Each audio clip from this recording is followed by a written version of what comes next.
Welcome friends. வாங்க இன்றைக்கி நல்ல டேஸ்டான கதம்ப சட்னி எப்படி பண்ணலான்னு பார்க்கலாம். இட்லி, தோசை, ஆப்பம், பூரி கூட ரொம்ப அருமையாக இருக்குங்க. இந்த சைட் டிஷ் எப்படி பண்ணலான்னு பார்க்கலாம். ஒரு தக்காளி கட் பண்ணி எடுத்து வச்சுக்கலாம். கடலைப்பருப்பு ஒரு 2 ஸ்பூன் எடுத்துக்கலாங்க. புதினா கொஞ்சமாக எடுத்துக்கலாம். கருவேப்பிலையும் கொஞ்சமாக எடுத்துகிட்டு, உப்பு ஒரு ஸ்பூன், புளி ஒரு சின்னது எடுத்துக்கலாங்க. இப்போ தேங்காய் பத்தை ஒரு 3 சின்னதாக எடுத்துக்கலாம். ஒரு பூண்டு சின்ன பீஸ் இஞ்சி எடுத்துக்கலாங்க.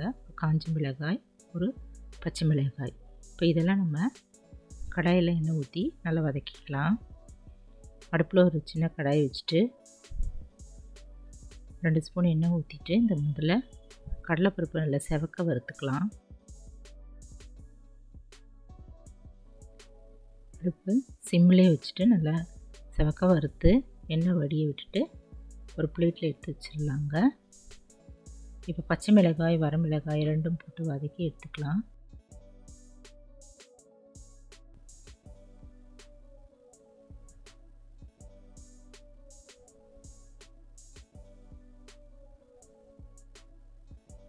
தக்காளியும் போட்டு வதக்கிடலாங்க.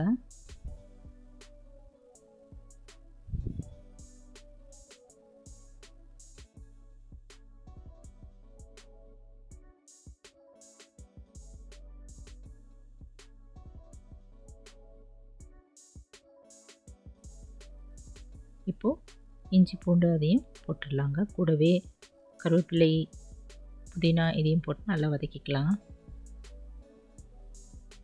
2 நிமிஷம் இது போல் வதக்கிடலாங்க. கடைசியாக இந்த உப்பும் போட்டுட்டு புளி அதையும் ஆட் பண்ணிக்கலாங்க. இப்போ இந்த தேங்காய் பற்றி நம்ம சின்ன சின்ன பீசஸாக கட் பண்ணிக்கலாம். அதையும் இதில் போட்டுட்டு கலந்துட்டு ஸ்டவ் ஆஃப் பண்ணி இறக்கி வச்சிடலாங்க. நல்லா ஆறுனதும் மிக்ஸி ஜாரில் போட்டு அரைச்சிக்கலாம். வீட்டில் இருக்கிற பொருளை வச்சு நம்ம குயிக்காக இது போல் சட்னி செஞ்சிடலாங்க. இது நல்லா வடை, போண்டா இது தொட்டு சாப்பிட்டாலும் ரொம்ப அருமையாக இருக்கும். இப்போ இந்த வதக்கி வச்ச பொருள்லாம் எல்லாம் ஆறிடுச்சு. மிக்ஸி ஜாரில் எல்லாத்தையும் போட்டுடலாங்க. நல்லா நைஸாக அரைச்சிக்கலாம்.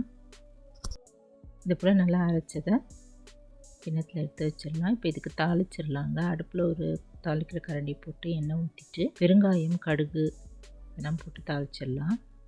கூடவே 1/2 டீஸ்பூன் உளுத்தம்பருப்பும் போட்டுட்டு நல்லா செவக்க வறுத்துக்கலாங்க. இதெல்லாம் நல்லா பொரிஞ்சதும் சட்னியில் ஊற்றிடலாம். இப்போ நல்லா டேஸ்டான கதம்ப சட்னி தயாராகிடுச்சுங்க. நீங்களும் இந்த டேஸ்டியான கதம்ப சட்னி ட்ரை பண்ணி பார்த்துட்டு எப்படி இருக்குன்னு சொல்லுங்கள்.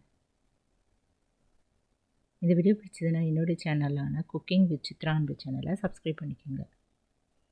லைக் பண்ணுங்கள், ஷேர் பண்ணுங்கள். தேங்க்ஸ் ஃபார் வாட்சிங். நம்ம அடுத்த வீடியோவில் பார்க்கலாம். நன்றி, வணக்கம்.